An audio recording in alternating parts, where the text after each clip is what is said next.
સુરતમાં ડ્રગ્સ કાંડમાં હિન્દુ વાહિનીના વિકાસ સાહીની સંડોવણી બાદ એસઓજી પોલીસે ફૂડ વિભાગને સાથે રાખીને તેની આઈસ્ક્રીમની લારી પર ચેકિંગ હાથ ધર્યું હતું। ડ્રગ્સના કેસમાં પકડાયેલા ભાજપ યુવા મોરચાના નેતા વિકાસ સાહીની જય ભવાની આઈસ્ક્રીમની લારી પર એસઓજી અને ફૂડ વિભાગની ટીમે ચેકિંગ કર્યું હતું। બાદમાં તેની લારી કબજે કરી આગળની કાર્યવાહી હાથ ધરાઈ છે। સુરત એસઓજીની ટીમે 3 દિવસ પહેલા રાજસ્થાનથી સુરત એમડી ડ્રગ્સ લઈને આવેલા શેતન શાહુ નામના કોલેજના વિદ્યાર્થીની ધરપકડ કરી હતી। તેની પાસેથી 35 લાખની કિંમતનું ડ્રગ્સ મળી આવ્યું હતું। આ ડ્રગ્સની ભાજપા યુવા મોરચાના નેતા વિકાસ સાહી રન્નુ અને ભાજપ લઘુમતી સેલના પ્રમુખના પુત્ર રેહાનને આપવાનો હતો।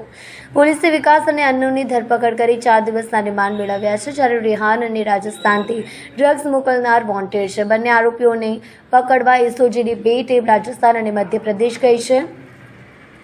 આ સિવાય આજે વિકાસ શંકરભાઈ આહિરની જય ભવાની આઈસ્ક્રીમ નામની દુકાન તેમજ લારી ઉપર એસઓજીએ તપાસ કરી હતી।